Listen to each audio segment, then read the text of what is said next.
You're listening to Skeptoid. I'm Brian Dunning from Skeptoid.com. Finding the USS Cyclops. It was March of 1918, and naval warfare in the Atlantic theater was in full swing. Although the Americans had only been in the war for a little less than a year, their role in resupplying the Allies by ship across the Atlantic was a crucial one. And supplying those supply ships were the equally crucial colliers, like the USS Cyclops, which brought tons of coal to a thirsty fleet every day.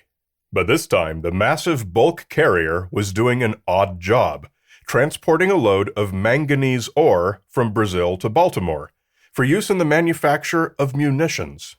It was a route that passed inevitably through the heart of the Bermuda Triangle, and when Cyclops disappeared completely, somewhere along that 5,000-kilometer journey, it passed out of the realm of naval lore and into the annals of the paranormal. Today we're going to study the disappearance of the Bermuda Triangle's most famous victim.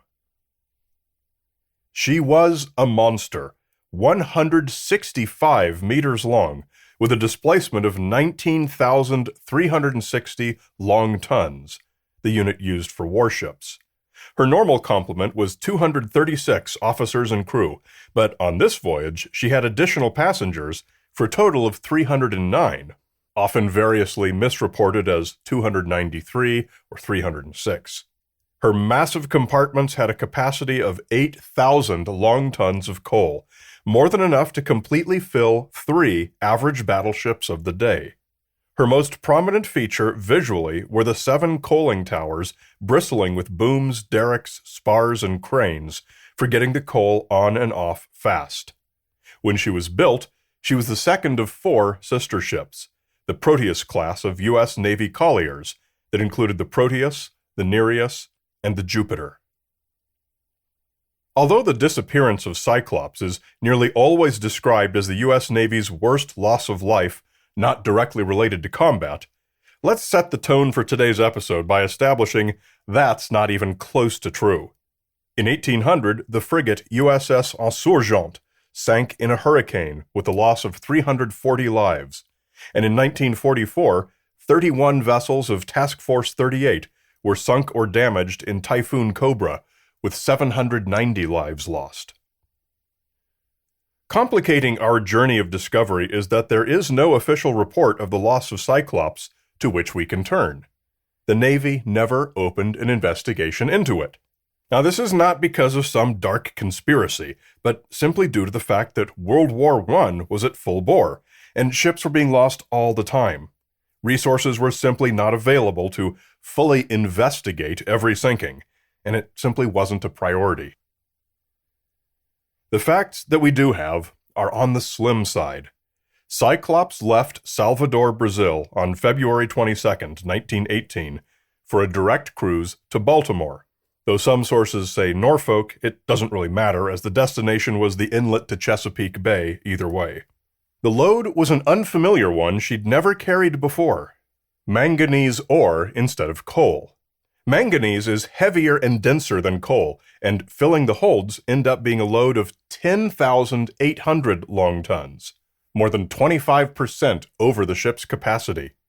But if that wasn't enough of a bad start, it was found that one of the 2 engines had a cracked cylinder and could not be used. So Cyclops left port dangerously overloaded and underpowered. Underway, it was discovered that the ship was riding below the Plimsoll line, a hash mark painted on the hull amidships showing its maximum safe depth. So, as a precaution, Cyclops made an unscheduled stop at Barbados for inspections. No leaks or other problems were found, so they set off again on the final leg on March 4th.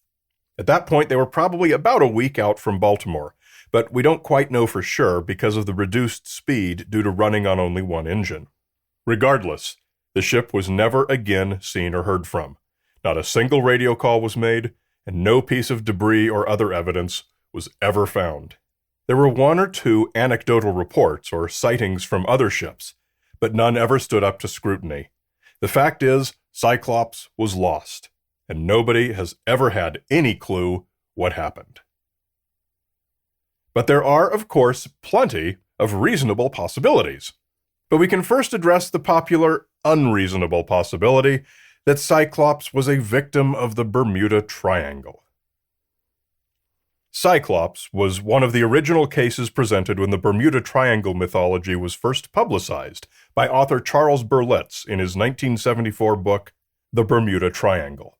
He devoted only 2 pages to it, and his account was mostly prosaic and devoid of his usual sensationalism. But he did imply that the ship was lost in the Bermuda Triangle.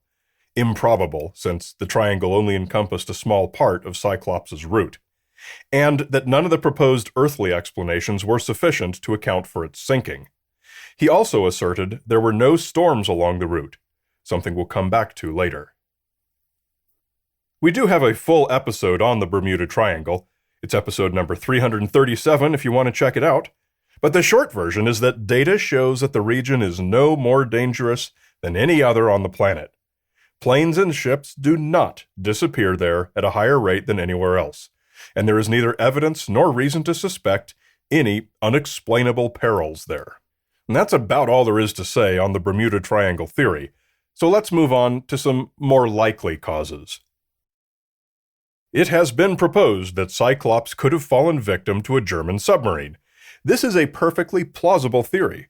Germany was in a period of unrestricted submarine warfare. Cyclops was a perfectly valid and particularly juicy target, and German subs had sunk many Allied ships all along much of that route. German sub-captains were not in the habit of being modest about their kill records, and no record has ever been found of a captain making a claim for Cyclops, a piece of evidence which would be easy to find in the records of the German Navy, and which would almost certainly exist if that's what had happened. Next theory, betrayed by the captain. Much has been written about the character of Cyclops' captain, Commander George Worley. He was German-born, having changed his name from Wichmann. And one of Cyclops' passengers, the American Consul General at Rio de Janeiro, was openly pro-German. Thus, some conspiracy theorists have hypothesized that perhaps the 2 men conspired to somehow turn Cyclops over to the Germans instead of delivering her cargo to Baltimore. While it might make a good movie plot, it's highly implausible. Why would an entire U.S. Navy crew go along with that? And purely speculative with not a shred of evidence to support it. Next theory, a mutinous crew. By all accounts, Worley was both a tyrannical bully and a weirdo, prone to making very poor command decisions. Based on this alone, some have speculated that the crew may have mutinied. Successful mutinies don't typically rely on a strategy of the sailors choosing to scuttle their own ship from underneath themselves, so they'd have had to go somewhere first. A 165-meter ship is somewhat easy to see, and it never was. Note that anecdotes do exist of Cyclops being spotted here or there in the weeks following her disappearance. Basically, nautical Elvis sightings, but none of these were either credible or corroborated. Next theory, structural failure in a storm. About a year after Charles Berlitz published his book promoting the Bermuda Triangle as a real mystery, skeptical researcher Larry Kusha published The Bermuda Triangle Mystery Solved, which expertly debunked pretty much all of the false mythology. And he devoted a chapter to Cyclops. Kusha calculated that Cyclops' reduced speed of about 10 knots would have brought her to the mouth of the Chesapeake Bay about 6 days out from Bermuda, on March 10th. Rather than accepting Berlitz's assertion that the weather had been calm, Kusha obtained the weather records for that day from the National Climatic Center. Sure enough, gale warnings had covered the whole of the East Coast. Cyclops would have hit winds ranging from 40 to 60 knots. Kusha also found reports that Captain Worley had once told a Navy lieutenant commander that he always kept the cargo tanks open at the top, though this would have been unusual and it's possible Worley was pulling the guy's leg, and that a sailor from her penultimate voyage reported to the captain that the ship was visibly bending with the contour of the waves, causing pipes to contact surfaces they were suspended away from. Combine the storm with the fact that Cyclops was dangerously overloaded and her ability to maneuver was crippled by having only one engine working, Kusha was satisfied that a probable cause for the loss of Cyclops had finally been established. A ship that size simply cannot rest its stem and stern on the peaks of successive storm swells and not break in half from the weight of the grossly overloaded center section. A footnote to this is that two of Cyclops' sister ships, Proteus and Nereus, survived into World War II, during which both were lost at sea while fully loaded and in bad weather.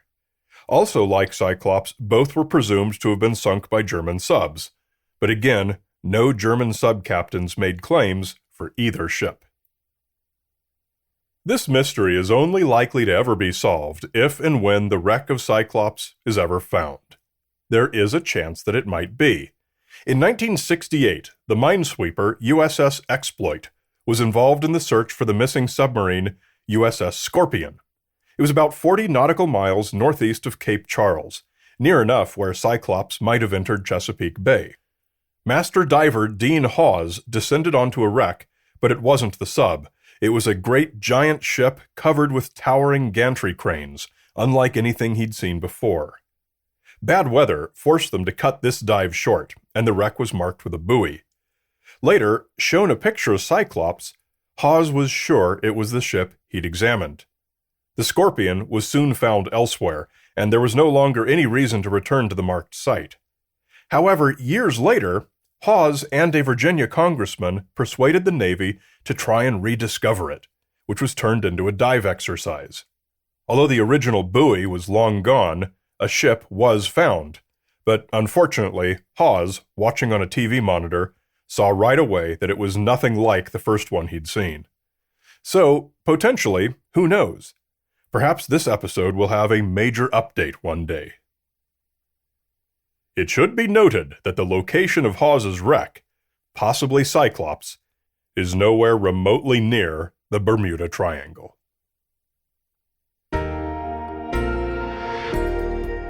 A great big Skeptoid shout-out to premium subscribers Simon Matthews from Gosford, Australia, Pete Wilson, Tyler Bayo Rodriguez, and Kenneth Ingham. Let me give you a shout-out too. It's easy. Just log into the members portal at Skeptoid.com and click Shoutouts and Stories to tell me what you want me to say. Sustainability is a popular theme in science, and the support from these premium members is what pays the bills of our nonprofit and makes Skeptoid sustainable. Please join us by becoming a member for just $5 a month or more at Skeptoid.com and click Go Premium. You're listening to Skeptoid, a listener-supported program. I'm Brian Dunning from Skeptoid.com.